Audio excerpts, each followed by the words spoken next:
स्वागत है आपका जीएस क्लासेज में। शुरुआत करते हैं आज मौलिक अधिकारों से जुड़े परीक्षा उपयोगी महत्वपूर्ण प्रश्न। सबसे पहले पहला क्वेश्चन, भारतीय संविधान में मूल अधिकार भाग 3 में आते हैं। मौलिक अधिकार किस प्रकार का अधिकार है? वो है वाद योग्य।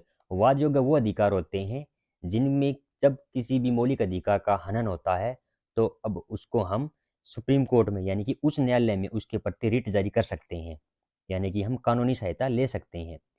फिर है क्वेश्चन नंबर 3, भारतीय संविधान में किस अनुच्छेद के अंतर्गत मौलिक अधिकार प्रदान किए जाते हैं?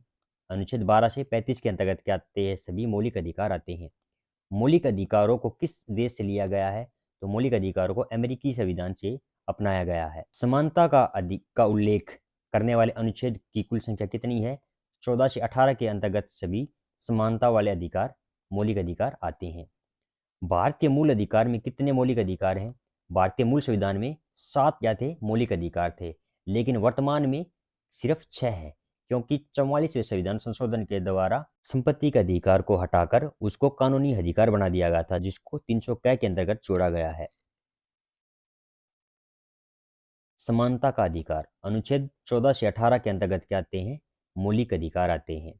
फिर है स्वतंत्रता का अधिकार, अनुच्छेद 19 से 20 के अंतर्गत क्या आते हैं? स्वतंत्रता का अधिकार से जुड़े हुए मौलिक अधिकार आते हैं। फिर है शोषण के विरुद्ध अधिकार, अनुच्छेद 23 से 24 के अंतर्गत क्या आते हैं? शोषण के विरुद्ध अधिकार आते हैं। फिर है धार्मिक स्वतंत्रता का अधिकार, अनुच्छेद 25 से 28 के अंतर्गत क्या आते हैं? धार्मिक स्वतंत्रता का अधिकार आता है। फिर है सांस्कृतिक शिक्षा संबंधी अधिकार, अनुच्छेद 29 और 30 के अंतर्गत मौलिक अधिकारों से जुड़ा हुआ अनुच्छेद है सांस्कृतिक तथा शिक्षा संबंधी अधिकार। फिर है संवैधानिक उपचारों का अधिकार, अनुच्छेद 32 को, इसके अंतर्गत 5 प्रकार की रिट करवाई जाती है सुप्रीम कोर्ट के द्वारा, हाई कोर्ट के द्वारा। जब भी हमारे मौलिक अधिकारों का हनन होता है तब हम सुप्रीम कोर्ट के अंतर्गत रिट जारी कर सकते हैं अनुच्छेद 32 के तहत।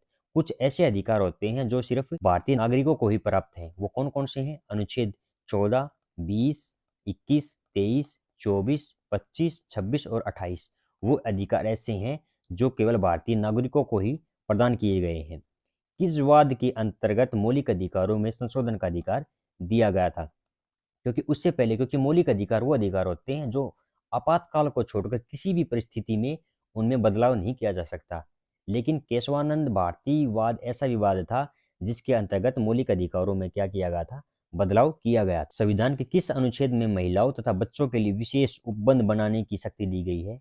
तो अनुच्छेद 15 के अंतर्गत। अनुच्छेद 18 में किस प्रकार की उपाधियां प्रदान करने की अनुमति देती है? तो वह अनुच्छेद 18(2) के अंतर्गत। नागरिकों को शांतिपूर्ण तथा निरायुध सम्मेलन का अधिकार किस अनुच्छेद के अंतर्गत दिया गया है? अनुच्छेद 19(1) में। नागरिकों को संघ बनाने की स्वतंत्रता किस संविधान में दी गई है? अनुच्छेद 19(1) में। लोक स्थान पर धूम्रपान करना यानी कि उसका उल्लंघन करना, यानी कि किसी भी पब्लिक स्थान पर धूम्रपान करना, कूड़ा करकट फैलाना, अनुच्छेद जो मौलिक अधिकारों का हनन माना जाता है अनुच्छेद 21 में। सर्वोच्च न्यायालय में निजता के अधिकार अनुच्छेद 21 में ही लिया गया। 86वें संविधान संशोधन अधिनियम 2002 द्वारा संविधान में शिक्षा को 21 के तहत मौलिक अधिकारों में जोड़ा गया है।